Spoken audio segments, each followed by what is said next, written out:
Hi students, welcome to my YouTube channel. In previous video we have studied about the colligative properties as osmotic pressure related numerical problems.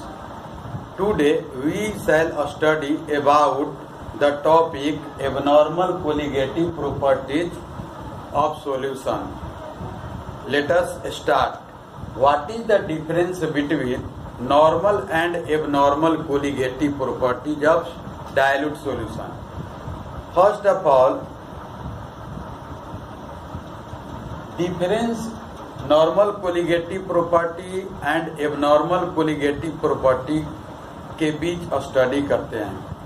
पिछले video lecture में मैंने normal colligative property of dilute solution के बारे में चर्चा किए थे कि those properties of dilute solution which depends upon number of solid particles not depends upon nature of solid particles. इसका मीनिंग हुआ कि किसी भी डाइल्यूट सॉल्यूशन का वह प्रॉपर्टी जो नंबर ऑफ सॉलिड पार्टिकल्स पर डिपेंड करता हो, not depends upon nature of solid particles. इसका मीनिंग हुआ जैसे मान लीजिए कि कोई वाटर में हमने क्या किया, वाटर में हमने ऐड कर दिया शुगर सॉल्यूशन।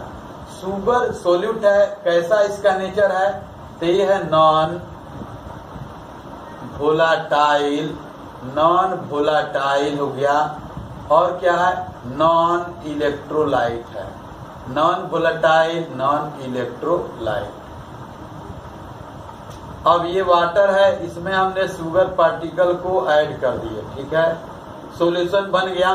तो इसमें शुगर पार्टिकल्स का डिजॉल्विंग होगा, डिजॉल्वेशन होगा, लेकिन ऐसा नहीं कि इसमें शुगर का आयोनाइजेशन होगा, because sugar is non ionic compound. तो शुगर क्या है? नॉन आयनिक कंपाउंड है, इसलिए इसका आयोनाइजेशन पॉसिबल नहीं है। तो छोटे छोटे पार्टिकल्स में डिजॉल्व हो जाएगा टूटने के बाद, या डिजॉल्व होने के बाद छोटे छोटे पार्टिकल्स में इसका डिसोसिएशन हो जाएगा, लेकिन कभी भी इसका आयोनाइजेशन इज नॉट पॉसिबल।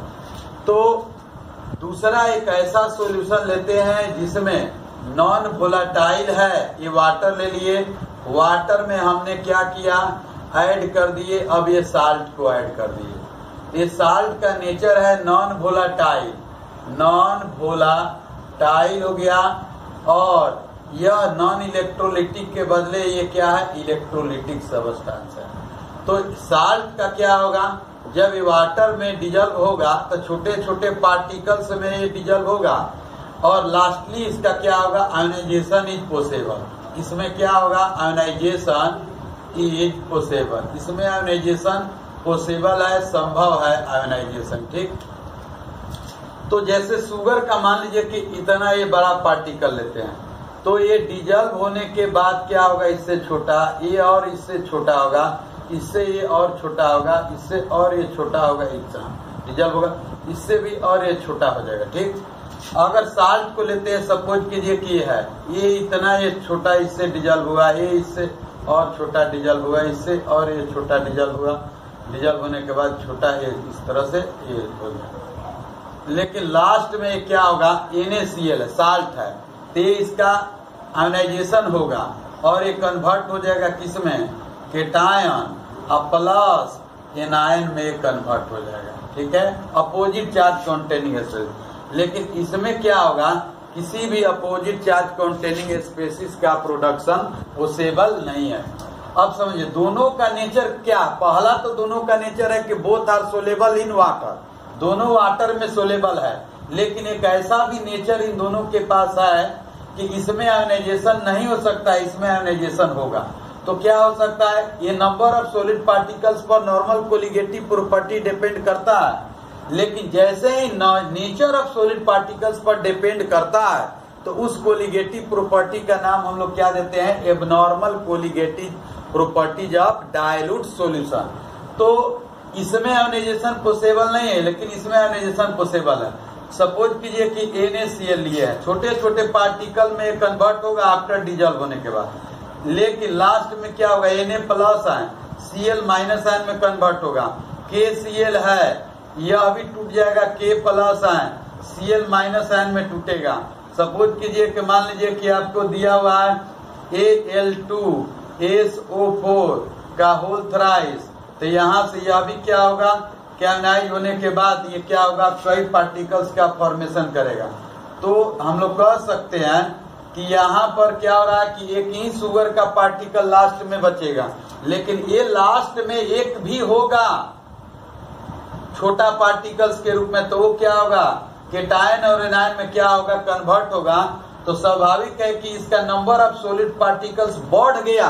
तो number of solid particles are increased due to ionization of ionic compound.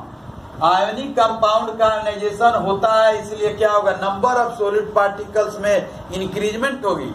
As the number of solid particles are increase the colligative properties are increase. तो कोलिगेटिव प्रॉपर्टी उसका बढ़ जाएगा क्योंकि उसका number of solid particles बढ़ गया। तो number of solid particles के ऊपर डिपेंड तो करता है, लेकिन अब इसका क्या है ये ध्यान देना कि जो नॉर्मल हम लोग एक्सपेक्टेशन कर रहे हैं कि बोथ आर सोलेबल है, लेकिन नहीं, इसका एक अलग भी नेचर है, साल्ट का क्या आयोनाइजेशन होगा। तो इस नेचर का के कारण नंबर ऑफ सॉलिड पार्टिकल्स बढ़ जाता। अगर इसका आयोनाइजेशन नहीं होता तो number of solid particles constant रहता। तो number of solid particles constant रहता तो एक ऐसा कोलिगेटिव प्रॉपर्टी डेवलप करता नॉर्मल, लेकिन इसका नेचर ऐसा है कि आयोनाइज होगा, नंबर ऑफ सॉलिड पार्टिकल्स में इसका ब्रेकिंग होगी। तो इसके आधार पर हम लोग कह सकते हैं कि इसके कोलिगेटिव प्रॉपर्टी में क्या आएगा, वेरिएशन आएगा। तो what do you mean by abnormal? Normal colligative property से जो डेविएशन मिलता है, जो डेविएट करता है, तो उसका नाम हम लोग देते हैं क्या, abnormal colligative properties of dilute solution. यह abnormal colligative properties of dilute solution depend करता है किसके ऊपर, यह आयनिक कंपाउंड के ऊपर डिपेंड करता है कि अगर आयनिक कंपाउंड लेते हैं वह आयनिक कंपाउंड प्योरली हो, या आपको हम लोग कह सकते हैं कि पोलर कॉन्टेनिंग सबस्टांस हो, तो उसके द्वारा क्या होगा, एबनॉर्मल कोलिगेटिव प्रॉपर्टीज डेवलप होती है।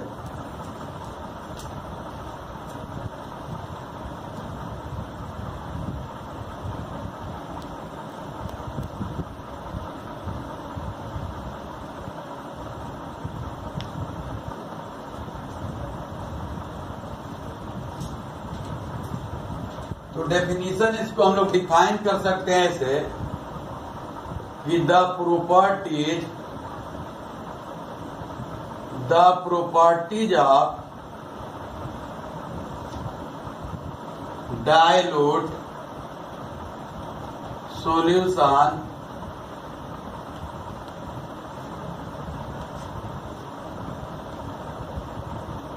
Depends upon number of solute particles as well as nature of solute particles is known as abnormal colligative property। abnormal colligative property। अब एबनॉर्मल कोलिगेटिव प्रॉपर्टी जो डिपेंड्स करता है किसके कारण, तो दो तरह का होगा, ड्यू टू डिसोसिएशन और एसोसिएशन। हम लोग कह सकते हैं it is developed by it is developed due to dissociation और association of solute particles। Dissociation भी होगा एसोसिएशन के कारण, तो एबनॉर्मल कोलिगेटिव प्रॉपर्टीज क्या होती है, डेवलप होती है। तो डिसोसिएशन केस फर्स्ट ये हो सकता है, केस फर्स्ट मिलेगा आपको, केस फर्स्ट में होगा when solute is dissociated, solute जब डिसोसिएट होगा तो यहां से हम लोग ले सकते हैं, जैसे NaCl है, NaCl ये टूटेगा, Na plus ion Cl minus ion, ये 1 मोल हमने इसको लिया और ये कन्वर्ट हो गया कितना, 2 मोल कन्वर्ट हो गया। MgCl2 लिए, इसका हमने 1 मोल कंसीडर किया है और Mg के ऊपर हो गया +2 प्लस 2Cl माइनस आयन बन गया 2 1 3 मोल हो गया। सपोज कीजिए कि Al2 SO4 का होल थ्राइस और यह 1 मोल हम लोग लिए हैं और ये हो गया Al+3, बैलेंस कर लेंगे 3SO4 माइनस 2N, 3 या 2 5, ये कितना हो गया 5 मोल हो गया। तो हम लोग कह सकते हैं कि यह इसमें सॉलिड पार्टिकल्स का डिसोसिएशन हो रहा था, इसका जो एक्सपेक्टेशन हम लोग करेंगे उससे यह 2 टाइम्स इसका कोलिगेटिव प्रॉपर्टी अधिक मिलेगा, इसका 3 टाइम्स मिलेगा, इसका 5 टाइम्स अधिक मिलेगा, because number of solid particles are increase after ionization. तो ये है पहला केस कि when solute is dissociated. Second case कहता है कि when solute is associated.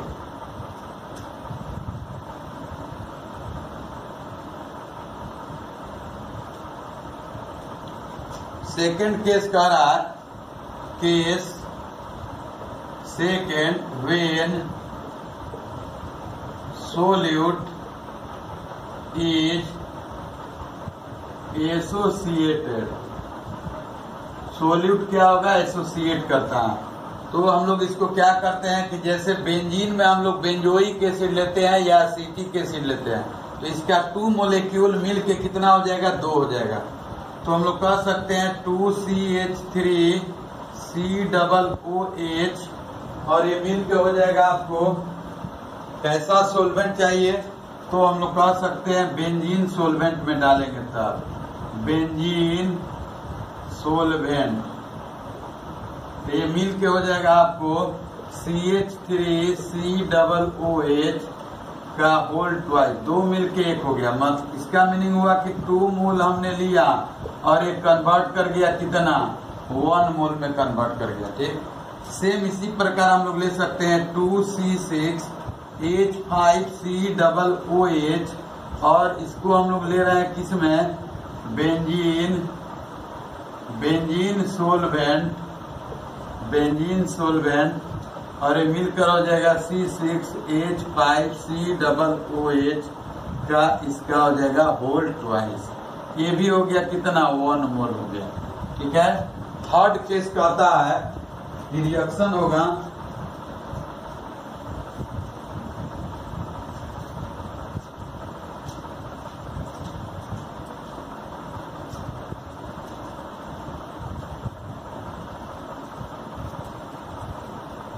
Third case कह रहा है कि व्हेन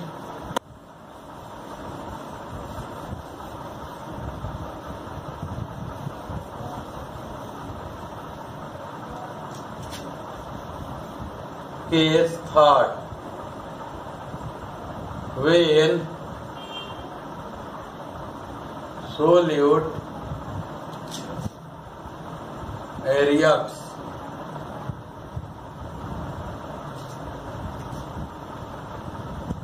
सोल्यूट क्या होगा, रिएक्ट करता है, तब क्या होगा इसका रिएक्शन। कह रहा है कि 2 सबस्टांस है, 2 सबस्टांस का हम लोग रिएक्शन करा रहे हैं, तो इसके बीच का रिएक्शन होगा 2KI प्लस HgI2 और बना देगा K2HgI4, बैलेंस है। तो इसमें रिएक्शन हो गया। अब ये बन रहा है कितना, ये है आपको 2 मोल है और यह क्या है, 1 मोल है। और यहाँ पर ये बन गया कितना 1 मोल। तो इसके कारण क्या होगा, एबनॉर्मल कोलिगेटिव प्रॉपर्टी डेवलप होती है। क्या होगा, एबनॉर्मल। और चौथा केस हो सकता है कि when solute is volatile. Solute क्या हो, जैसे नॉर्मल कोलिगेटिव प्रॉपर्टी में भी नॉन वोलेटाइल लिया गया है, नॉन इलेक्ट्रोलाइट लिया गया है। एबनॉर्मल में क्या होगा कि आपको नॉन इलेक्ट्रोलिटिक सबस्टांस न लेकर इलेक्ट्रोलिटिक लेंगे, लेकिन उसमें हो सकता है कि सोल्यूट जो होगा डिसोसिएट करता हो या एसोसिएट करता हो या रिएक्शन में भाग लेता हो। या केस 4 हो सकता है, केस 4 वोलेटाइल नेचर का हो, when solute is volatile in nature. ये भी चौथा होगा। अब इसको समझना है, कह रहा है कि वोलेटाइल नेचर का होगा तो क्या होगा, एबनॉर्मल कोलिगेटिव प्रॉपर्टी डेवलप होगी, क्योंकि उसके पास यह एस्केप करने की टेंडेंसी ज्यादा होगी। तो जो नॉर्मल कोलिगेटिव प्रॉपर्टी जो होना चाहिए उससे उसका क्या होगा, उसमें डेविएशन डेवलप होगा। तो इसके आधार पर हम लोग कह सकते हैं कि एबनॉर्मल कोलिगेटिव प्रॉपर्टीज डेवलप होती है। मेनली है डिसोसिएशन और एसोसिएशन के आधार पर हम लोग कोलिगेटिव प्रॉपर्टी को एक्सप्लेन करते हैं।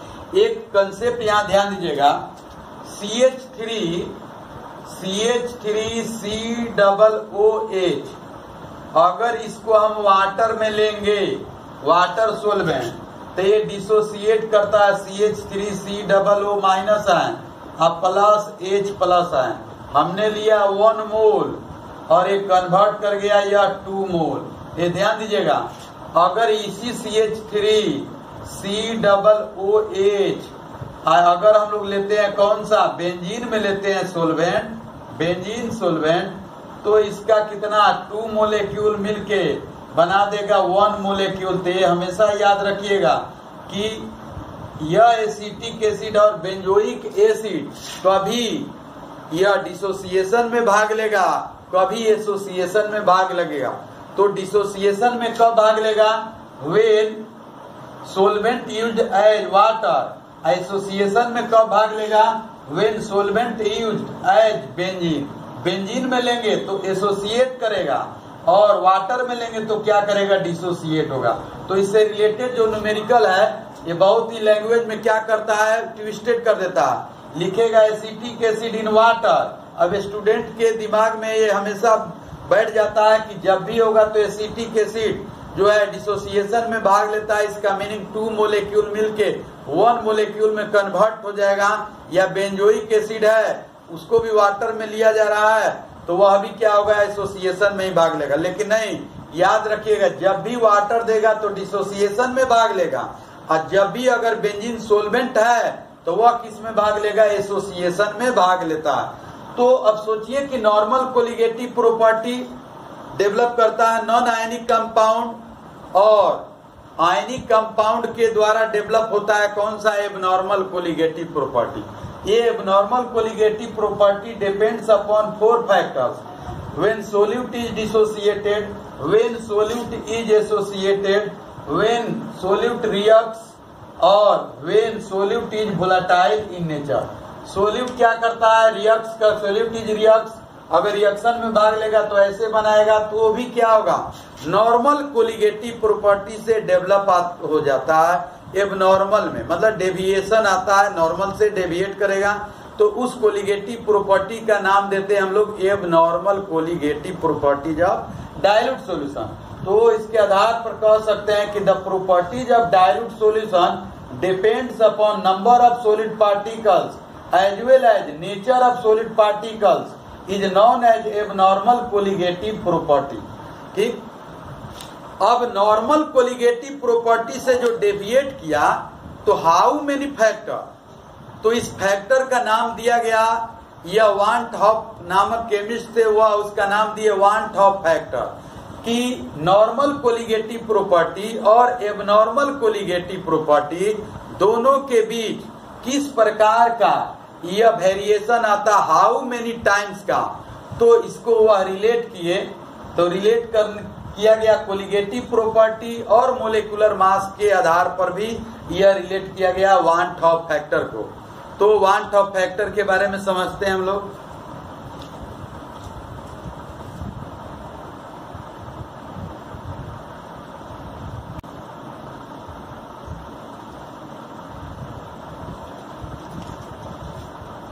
वान टॉप फैक्टर, वान टॉप फैक्टर, ये वान टॉप फैक्टर्स को हम लोग डिनोट करते हैं आई के द्वारा, ठीक है।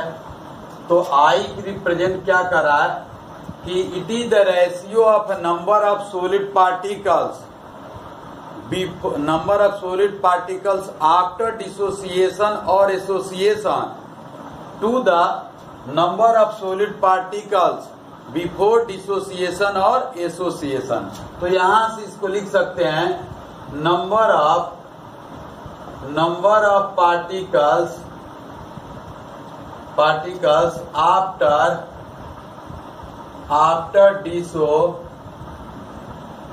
डिसोसिएशन और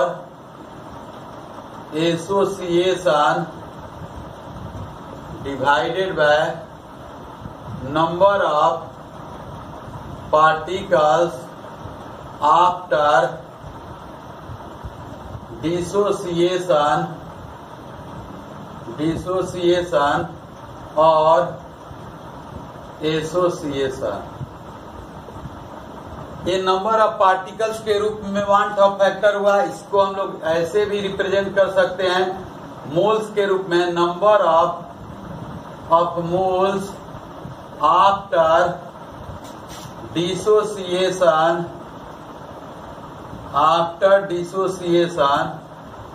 और association divided by number of moles, यहाँ आफ्टर बिफोर होगा, sorry, before number of moles before dissociation और एसोसिएशन, ठीक। वान टॉप फैक्टर का वैल्यू जब भी आएगा तो इसका केस है, पॉइंट होगा if solute particles takes part in dissociation, then the value of I is greater than 1 होगा। अगर जब भी सॉलिड पार्टिकल्स का डिसोसिएशन होगा तो वान टॉप फैक्टर का वैल्यू 1 से क्या आएगा, अधिक आएगा। जैसे यहां ध्यान दीजिए कि 1 है number of particles after dissociation. Suppose कीजिए कि जैसे NaCl है, NaCl, Na के ऊपर A प्लस हो जाएगा, Cl के ऊपर माइनस। ये 1 लिए हैं, इसका यहां से ध्यान दीजिए, ये 0 हो गया। ये आप सपोज कीजिए कि आपको माइनस हम लोग ले रहे हैं कितना, कंप्लीट इसका डिसोसिएशन होगा तो 1 माइनस 1 ही होगा, और ये बनेगा 1, ये भी क्या होगा +1 हो गया। तो फाइनली क्या होगा, ये तो 0 हो जाएगा, ये क्या होगा 1 और 1 है 2 हो जाएगा। तो आई का वैल्यू आफ्टर डिसोसिएशन 2 है, अब बिफोर डिसोसिएशन कितना है 1, तो आई इक्वल टू क्या है 2/1 इक्वल टू क्या लिखेंगे 2। इसका मीनिंग हुआ कि solid particles takes part in dissociation, the value of i is greater than क्या होगा 1 होगा। आई का वैल्यू हमेशा क्या होगा 1 से अधिक होगा। इसके बाद अगर मान लीजिए कि solid particles takes part in association में जब भाग लेगा एसोसिएशन में, तो उसका आई का वैल्यू ऑलवेज लेस देन क्या आएगा 1 आएगा।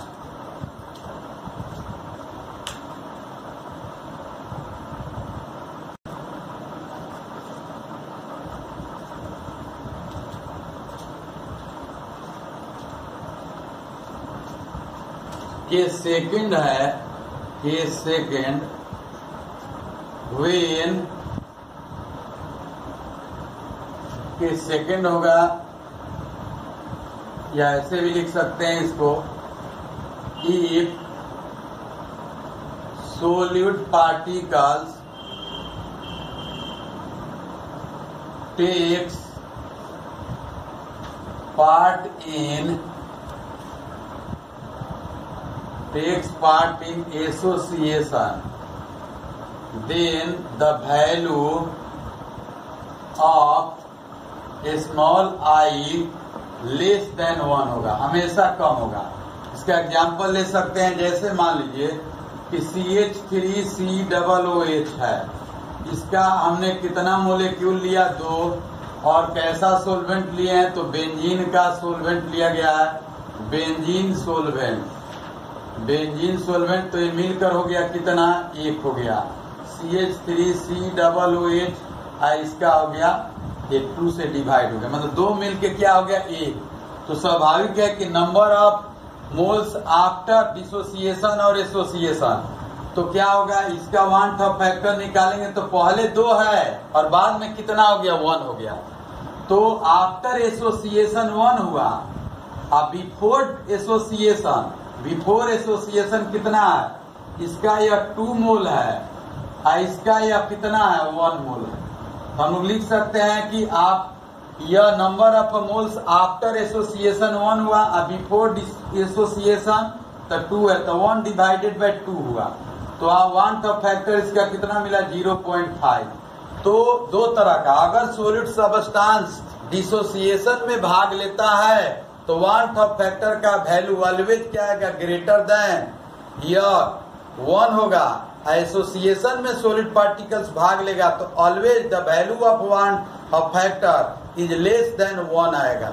1 से हमेशा कम आता है एसोसिएशन में, और 1 से हमेशा अधिक आता है इन डिसोसिएशन में। तो इसके आधार पर हम लोग 1 फैक्टर को हम लोग ये एक्सप्लेन करते हैं दूसरे वे में। यहाँ ध्यान दीजिएगा, एनी कोलिगेटिव प्रॉपर्टी को हम लोग कंसीडर करते हैं। जैसे कोई भी कोलिगेटिव प्रॉपर्टी अगर हम लोग कंसीडर करते हैं, फर्स्ट जैसे मान लीजिए कि हम लोग लेते हैं कोलिगेटिव प्रॉपर्टी, कोई भी एक एग्जांपल लेते हैं, कोलिगेटिव प्रॉपर्टी एज ले रहे हैं हम लोग, delta TV equal to KV into M हुआ, इसको प्रैक्टिस करते हैं। Delta TV equal to KV multiply X multiply 1000 divided by molecular mass multiply W gram solvent हो गया, ठीक। तो डेल्टा टीवी और मोलेकुलर मास के बीच कैसा रिलेशन है, यहाँ ध्यान दीजिए, इनवर्सली हम लोग लिख सकते हैं डेल्टा टीवी 1 बाय मोलेकुलर मास हुआ। किसी भी कोलिगेटिव प्रॉपर्टी और मोलेकुलर मास के बीच कैसा रिलेशन होगा, एनी कोलिगेटिव प्रॉपर्टी और मोलेकुलर मास के बीच कैसा रिलेशन ऑब्टेन्ड होगा, इनवर्सली। अगर कोलिगेटिव प्रॉपर्टी बढ़ता है तो उसका मोलेकुलर मास क्या होगा, तो घटेगा। अगर मोलेकुलर मास बढ़ता है तो उसका कोलिगेटिव प्रॉपर्टी घटेगा। अब आपके पास, हम लोगों के पास यह है कि डिसोसिएशन होगा तो क्या होगा, स्वाभाविक है कि डिसोसिएशन होगा तो आई का वैल्यू क्या आएगा, ग्रेटर देन 1 आएगा। तो सपोज कीजिए कि इस कंडीशन में NaCl है, इसका 1 फैक्टर का वैल्यू 2 आ रहा, इसका मीनिंग ये हुआ कि इसका कोलिगेटिव प्रॉपर्टी 2 टाइम्स इसका बढ़ेगा, कोलिगेटिव प्रॉपर्टी इसका 2 टाइम्स बढ़ गया। तो कोलिगेटिव प्रॉपर्टी 2 टाइम्स बढ़ेगा तो 2 टाइम्स उसका मोलेकुलर मास क्या होगा, घट जाएगा, ठीक है। तो हम लोग कह सकते हैं कि कभी भी डिसोसिएशन होगा तो जो मोलेकुलर मास मिलेगा एक्सपेक्टेड वैल्यू से, ऑलवेज यह क्या होगा, लेस देन होगा, हमेशा क्या होगा, नॉर्मल मोलेकुलर मास से क्या होगा, कम होगा। तो डिसोसिएशन में जो नॉर्मल मोलेकुलर मास NaCl का 58.5 होना चाहिए, वह क्या होगा कि हमेशा 58.5 से क्या होगा, कम आएगा। तो इस मोलेकुलर मास का नाम हम लोग क्या देते हैं, एबनॉर्मल मोलेकुलर मास नाम देंगे। क्या नाम देंगे? एबनॉर्मल मोलेकुलर मास नाम देंगे। तो वांट ऑफ फैक्टर को हम लोग कोलिगेटिव प्रॉपर्टी के एक वांट ऑफ फैक्टर को एक्सप्लेन हम लोग किए नंबर ऑफ पार्टिकल्स के आधार पर, दूसरा एक्सप्लेन किए नंबर ऑफ मोल्स के आधार पर, और तीसरा हम लोग एक्सप्लेन करते हैं कोलिगेटिव प्रॉपर्टी के आधार पर, और चौथा वांट ऑफ फैक्टर को एक्सप्लेन डिस्क्राइब हम लोग करते हैं on the basis of molar mass. तो यहां से van't of factor equal to लिख सकते हैं i equal to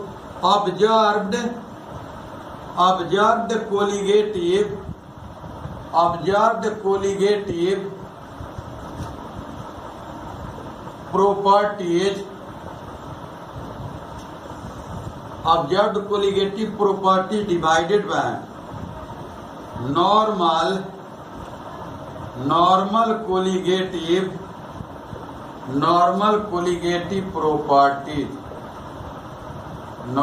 colligative property. अब मोलिकुलर मास और कोलिगेटिव प्रॉपर्टी दोनों के बीच कैसा रिलेशन है? तो दोनों के बीच रिलेशन इनवर्सली है। तो मोलिकुलर मास के आधार पर लिख सकते हैं, इसको हम लोग normal molecular mass divided by observed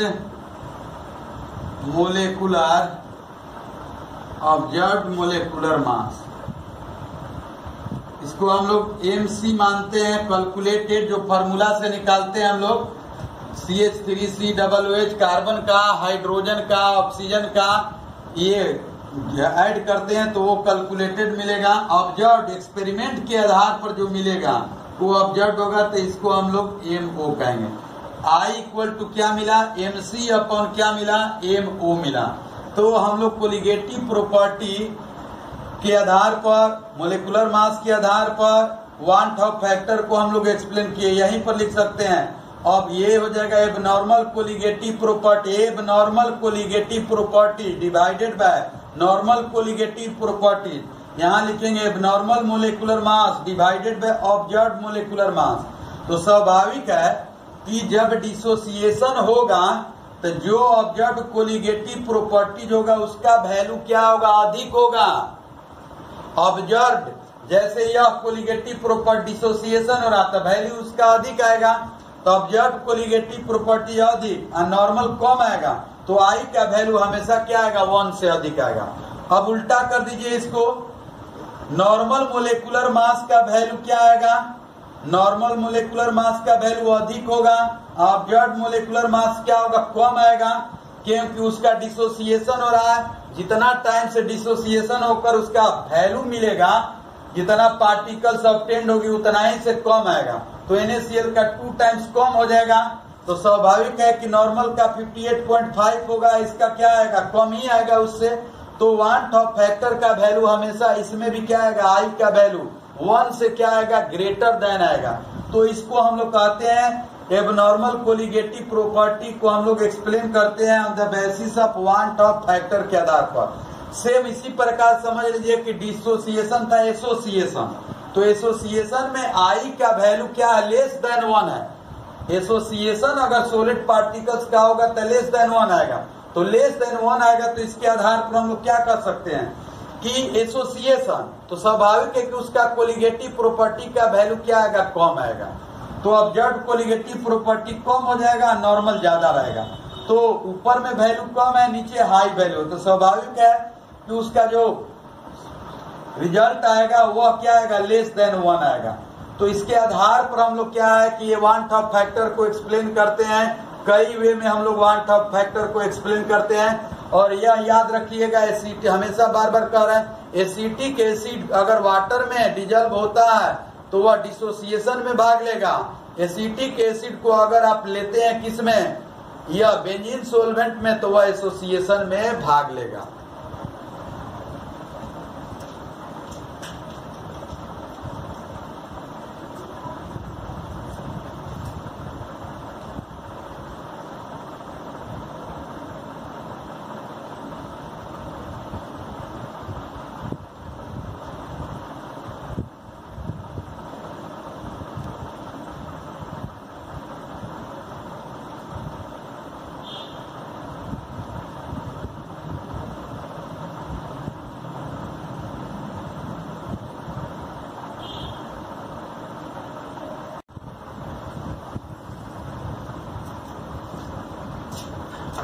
next topic ये कह रहा है एबनॉर्मल कोलिगेटिव प्रॉपर्टी से ही रिलेटेड है degree of dissociation, degree of association, a relation between van't of factor and degree of dissociation and relation between van't of factor and degree of association. Degree of dissociation का meaning हुआ कि the fraction of total molecules which dissociate into simpler molecules और ion is called degree of dissociation.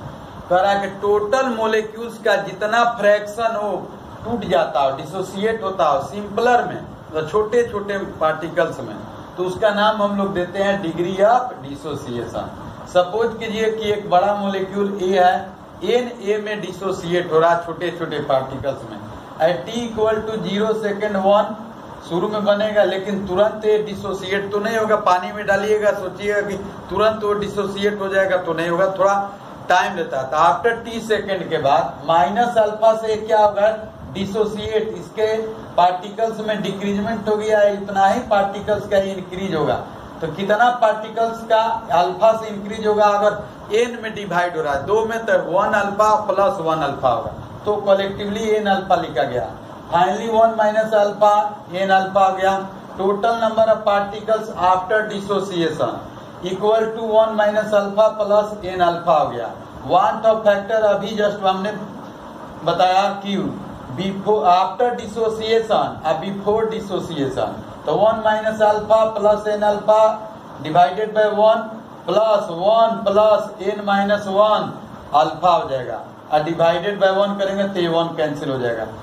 Therefore alpha equal to क्या होगा, alpha equal to i minus 1 इधर ले जाएंगे, आई minus 1 और एन माइनस 1 से क्या होगा divide, but i equal to क्या होता है कि MC upon MO, normal molecular mass divided by observed molecular mass. Therefore alpha equal to, यहाँ पर आई के जगह वैल्यू को पुट करेंगे तो यह आएगा सोल्व करने पर MC upon MC minus MO divided by MO, या एन माइनस 1 हो गया, आपको ब्रैकेट में दिया हुआ। इसके आधार पर हम लोग want of factor, degree of dissociation और ऑब्जर्व्ड मोलेकुलर मास, कैलकुलेटेड मोलेकुलर मास के बीच रिलेशन को एस्टैब्लिश किए। डिग्री ऑफ एसोसिएशन क्या कह रहा है, सेम इसी प्रकार का डिग्री ऑफ एसोसिएशन है। डिसोसिएशन में ब्रेकिंग होगा, एसोसिएशन में क्या होगा, तो एसोसिएशन में अटैच होगा, एसोसिएशन में अटैचमेंट होता है, डिसोसिएशन में ब्रेकिंग होगी। Number of the fraction of the total number of molecules which associate और combine together resulting in the formation of bigger molecules is called degree of association.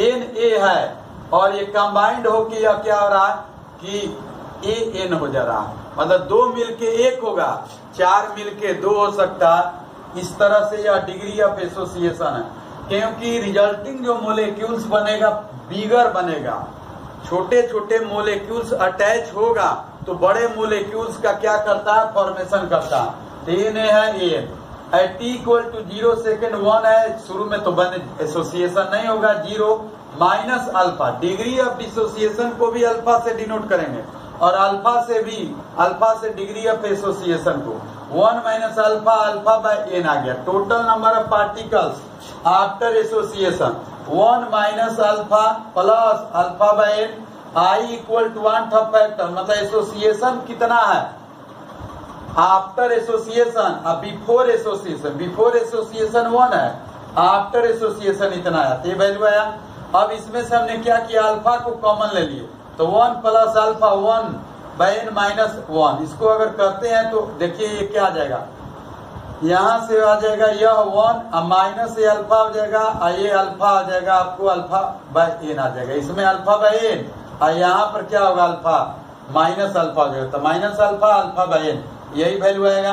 अब आई और आई minus 1, इसको इधर ले जाएंगे, अल्फा 1 बाय एन माइनस 1 हो गया, but i equal to M C upon क्या होता है, एम होता है। देयरफॉर अल्फा इक्वल टू हम लोग क्या करेंगे, यहाँ से आई के वैल्यू को हम लोग पुट करते हैं, यह आई का वैल्यू है आपको क्या, M C upon M O है, ठीक है।